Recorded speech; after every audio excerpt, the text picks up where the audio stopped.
Hey guys, it's Tori with Fox and Hazel, and I am back with a fun little wall art tutorial for you. So the first thing you're going to need is some watercolor paper. I'm using the Stonehenge Aqua in 140-pound cold press. You can use whatever you have. You'll want something that can hold up to watercolors and to water though. And so the first thing you're going to do is you're going to lay down sort of a base of water. This is going to be the shape of your final piece. So you want to make sure you're sort of mindful of where the water is and how big you want it, if you want to leave white space, whatever. And next what you're going to do is use Sumi ink, which is a Japanese ink, and you'll grab a dry paintbrush and use that ink, and you're going to drop it into the water along the edges, and it will be magical. Oh, I'm just adjusting, but I promise. Here we go. Ta-da! Isn't that great? I just love how Sumi ink reacts this way. I know other paints do too, but I found it the best one so far has been Sumi ink, and it really has this like capillary action when you drop it into a wet surface. And so to create this background, all you're going to do is just keep doing this. You're going to keep dropping ink along the edges, in the center, sort of whatever pattern you want to do. The great thing about this ink, the way it reacts this way, is you can actually create patterns depending on how you drop the ink. And so I totally encourage you to experiment and play with it. And you'll find that the Sumi ink, so it looks really black when it's wet, and in the video it does, but when it dries, it actually dries to more of a very dark charcoal. It's not that intense, like soul-sucking black. So in some of the areas, I went back over it while it was still wet and dropped more ink to just intensify the pigment, so it had like a darker background.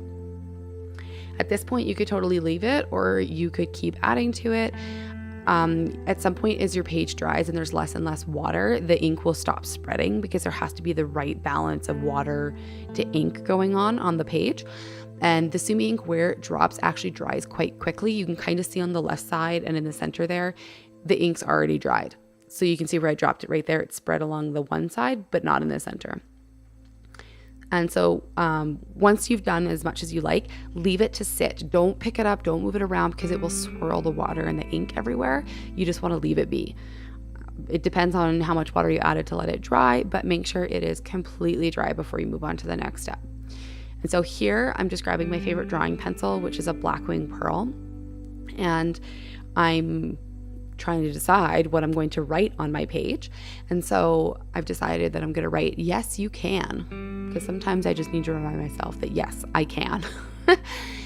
And I'm just writing it in my version of a scripty hand lettering type font. And I'm going to go over it again here with a Krylon liquid leaf pen in 18 karat gold. It's not actually 18 carats, but it's probably the best like gold metallic marker I've ever found.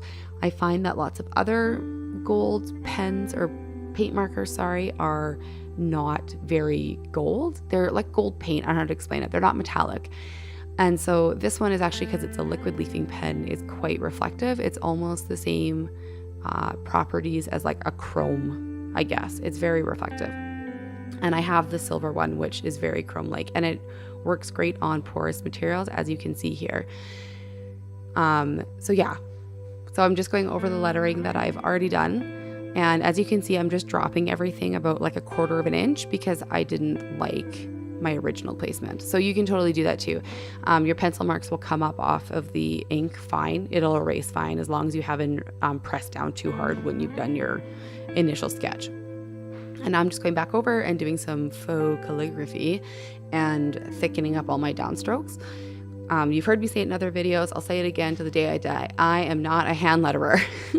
I like it. My stuff will never be Instagram perfect. It will never be Pinterest worthy. And if yours won't either, that is fine. Go for it. Just write it in whatever writing or scripty font you love. And if it's your handwriting, even better. Don't be intimidated. Don't feel like it has to be picture perfect in order to do hand lettering. I don't buy that. So what I'm doing next here is I'm using this Dr. P.H. Martin's pen white ink. And so it's a white calligraphy or pen ink. I mean, it doesn't have to be with calligraphy. Obviously, I'm not using it for that purpose. But I find it's a really good opaque white ink. And I've tried out quite a few between high flow acrylics to other calligraphy inks. And I quite like this one. It's the right viscosity where I feel like it writes really well, and it's as opaque as I like it to be, and it has good coverage, which is important, especially if you wanted to use it on something that was like super black, like black cardstock.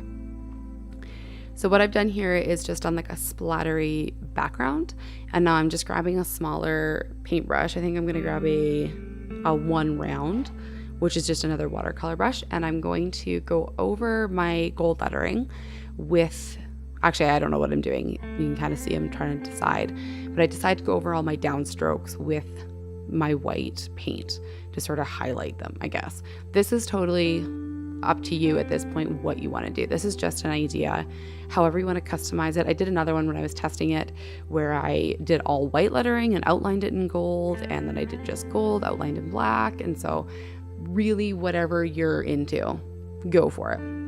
And as you can see here, I had to touch up some of my letters because I forgot they had downstrokes. I was like, oh yeah, I guess that is another downstroke.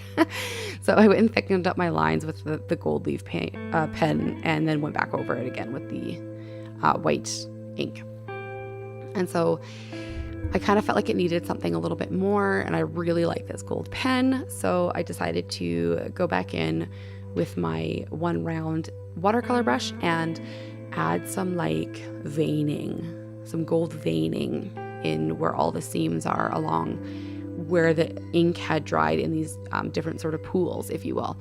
And so you could do this too. I felt like it was sort of like, it reminded me of marble when it was done, like a marble countertop or whatever. And so I like the idea of like gold veins in some areas running through it. Again, this is totally optional. This is an idea. You customize it however you want. You can add it, you can leave it out.